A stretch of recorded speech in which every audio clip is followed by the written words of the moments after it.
स्वागत है story universe में। आग जसवंत सिंह वृद्धि पंजाबी कहानी। जब मैं रात में शहर पहुंचा तो शहर वीरान था। कहीं भी रोशनी नहीं थी। मैंने बिना रोशनी की रात की कल्पना भी नहीं की जाती। रोशनी रहित रात को देखकर मुझे रात की विपन्नता पर बहुत तरस आया। रात फिर भी रात है, मैंने सोचा, पर रात उजली तो हो। लेकिन नहीं, शहर का पूरा शरीर रात की गहरी काली चादर में छिपा हुआ था। मेरा सांस घुटने लगा, पर रात से बचकर मैं कहां जा सकता था? कहां जाता? मेरे सामने सारे शहर की सुनसान काली सड़कें खुली हुई थीं और दरवाजे बंद थे। शहर भर के दरवाजे बंद। सड़कों पर चलकर मैं चाहे जहां भी जा सकता था, पर मैंने देखा कि हर सड़क एक दूरी तक जाकर किसी एक दरवाजे के सामने दम तोड़ देती है। इस शहर में सड़कों की मंजिलें भी निश्चित हो गई थीं। मैं चकित हो गया। मैं बहुत दूर से इस शहर की ख्याति सुनकर आया था, लेकिन अब मुझे ऐसा प्रतीत हो रहा था कि मैंने व्यर्थ में यह सफर तय किया। लेकिन अब मैं कहां जाऊं? रात गहरी हो रही थी और अकेलेपन का सन्नाटा ठंडी हवा की भांति मेरे शरीर को बेंधे जा रहा था। मुझे कहीं ना कहीं जाना चाहिए, मैंने सोचा। सड़क तो मेरी मंजिल नहीं है। और मैं तेजी से आगे बढ़कर एक मोहल्ले में दाखिल हो गया। मेरा ख्याल था कि मैं किसी एक घर के दरवाजे पर दस्तक दूंगा और अतिथि बनने का गौरव प्राप्त करूंगा। पर मेरे सामने जो मोहल्ला सांस ले रहा था, उसमें दरवाजे वाला कोई मकान नहीं था। इन मकानों के दरवाजे कहाँ गए? मैंने एक बुजुर्ग से पूछा। दरवाजों वाले मकान शहर के दूसरी तरफ हैं, बूढ़े व्यक्ति ने मुस्कुराकर कहा और मुझे अपनी झुग्गी में ले गया। यह झुग्गी एक कमरे का ही सेट थी और बूढ़े ने अपना बिस्तर धरती पर ही बिछाया हुआ था। मुझे यह जगह और मकानों से अधिक सुरक्षित प्रतीत हुई, क्योंकि मैं वहां फैलकर बैठ सकता था और जहां जी चाहता सो सकता था, लेट सकता था। किंतु यदि घर में स्त्रियां होती, बेटियां होती, तो हर समय स्कैंडल बनने का खतरा बना रहता। जवान लड़कियों के बीच उठ बैठकर आदमी अपनी मंजिल भी तो भूल जाता है। पर मेरी मंजिल ही कहाँ है? क्या बेकार आदमी की भी कोई मंजिल होती है? बुजुर्ग व्यक्ति ने झुग्गी के बाहर सरकंडों की बाड़ लगा रखी थी और उसका माल असबाब कुछ झुग्गी के बाहर और कुछ अंदर बिखरा पड़ा था। मैंने अंधेरे में दूर तक गौर से देखा। यह स्थान किसी महाराजा का कोई पुराना बाग था, उजड़ा हुआ। इस उजड़े हुए बाग को इन लोगों ने अब आबाद करने का प्रयत्न किया था, निष्फल प्रयत्न। कभी यह बाग महाराजा के हास्य विलास का क्रीड़ा स्थल रहा होगा, पर अब यहां रोशनी तक नहीं है, मैंने सोचा। मुझे इधर उधर देखते हुए देखकर उस वृद्ध ने कहा, इस घर में न आग है और न औरत। क्यों? मैंने अकस्मात पूछ लिया, आश्चर्य से। जिन घरों में आग न जलती हो, उनमें औरत नहीं रह सकती, वृद्ध ने सरगोशी में कहा, जैसे कोई तिलिस्मी भेद खोल रहा हो। इसमें क्या भेद है? मैंने कुछ भी न समझते हुए मूर्खों की भांति सहज भाव से पूछा। उसने कहा, इसमें भेद की कोई बात नहीं है। कोई भेद तो होगा ही। भेद काहे का?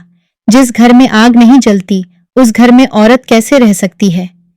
ये किसने कहा था कि औरत भी एक आग ही है? पर यह आग घर की आग से ही कायम रह सकती है।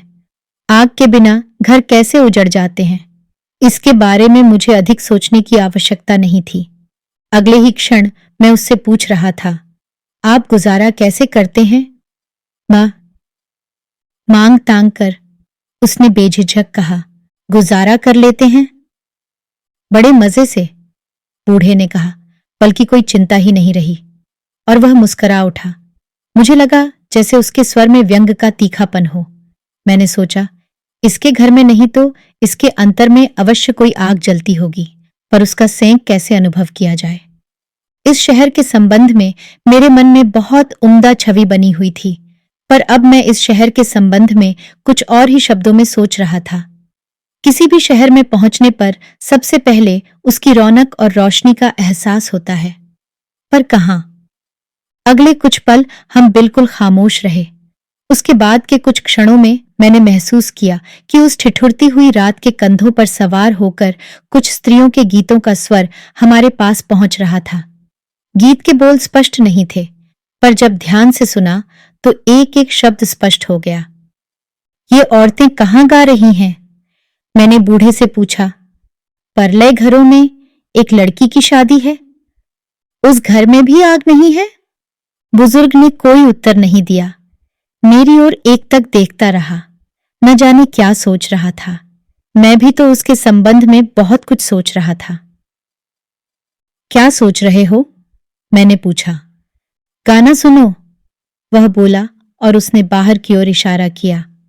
उसके इशारे के साथ ही गीत के शब्द दोबारा स्पष्ट होकर थिरकने लगे।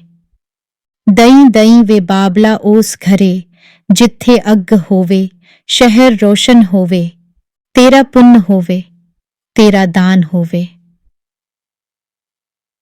बेटियां बाबुल से कह रही हैं कि हमें उस घर में ब्याहना जहां आग हो, शहर में रोशनी हो, तुम्हारा पुण्य होगा, तुम्हारा दान होगा।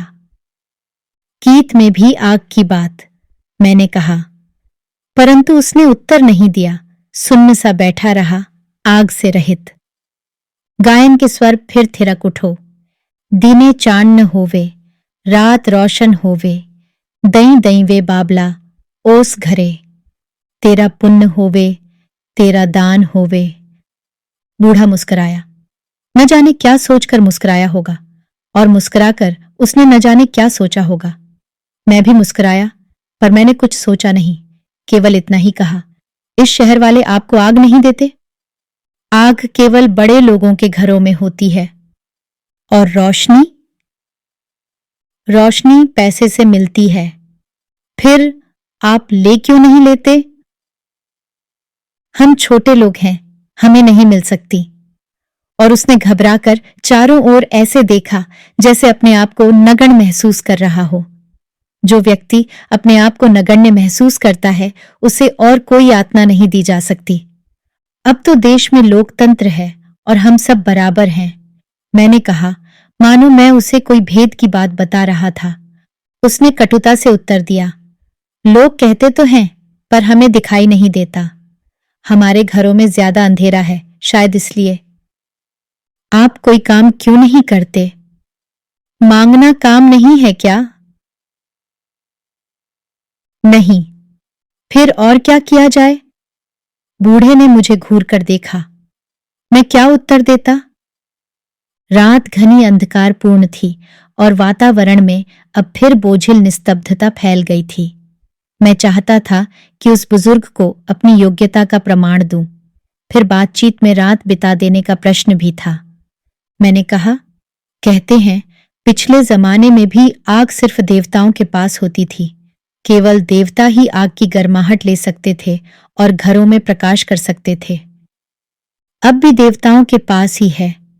बुजुर्ग ने हामी सी भरी तल्ख लहजे में, पर आग सदा देवताओं के पास नहीं रही, मैंने कहा।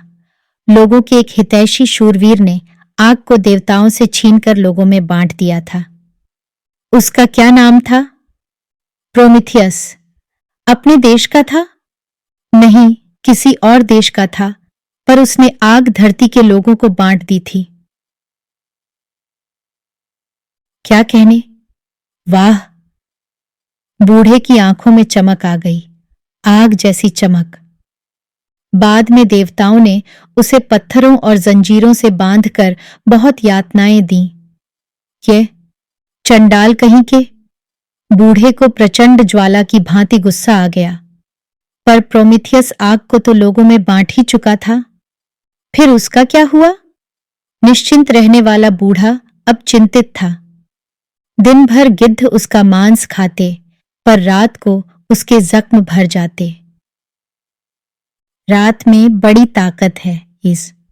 आखिर हेरक्युलिस नाम के एक बलवान व्यक्ति ने उसे देवताओं की कैद से छुड़ा दिया। चुप! वाह वाह भई, वाह वाह! बूढ़ा भावातिरेक में उछल सा पड़ा और लगा जैसे उसकी आंखों की रोशनी से वातावरण चमक उठा हो। उसकी आंखों की इस चमक में मैंने देखा, झुग्गी के एक कोने में एक कपड़े में लपेटी हुई कुछ पोथियां रखी हुई थीं मुझे उस बूढ़े के भिखारी होने पर शक होने लगा। तुम्हारे पास कोई बीड़ी सिगरेट हो तो पिलाओ, उसने चैन का सांस लेते हुए कहा। मैं नहीं पीता।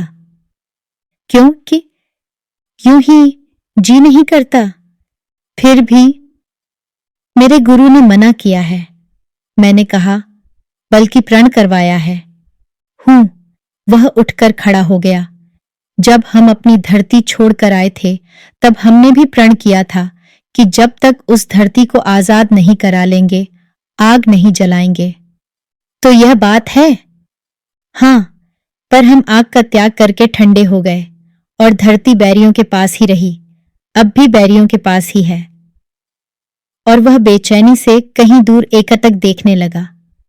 मैंने बहुत ही सहज भाव से कहा, आपको अपनी धरती छोड़नी नहीं चाहिए थी, वहीं लड़कर मर जाना चाहिए था। हां, उसने तेजी से कहा, पर हमारे बुजुर्गों ने यह बात नहीं सोची थी। धरती लोगों के पास तभी रह सकती है जब वह उसकी रक्षा कर सके। हां, बूढ़े ने स्वर दीर्घ करते हुए कहा, पर अब तो हम बड़े निस्तेज हो गए हैं। भिखमंगे को तो कोई एक मुट्ठी अनाज देने को भी तैयार नहीं है, धरती कौन देगा? यह सूरमाओं का काम है। क्या? हां, बूढ़े ने फिर हामी सी भरी। और आपके पास तो आग भी नहीं है? मैंने उसे चुनौती दी। इस समय मुझे उन लड़कियों का गीत याद हो आया जो गीतों में भी आग की रोशनी की कल्पना कर रही थीं। पर आग थी कहां? हां, वह फिर बोल उठा, पर हमारा ख्याल था कि हम अपने अंदर आग जलाएंगे और सामंत शाही को उसकी ज्वाला के हवाले कर देंगे। उसने एक लंबा सांस लिया और खामोश होकर बैठ गया।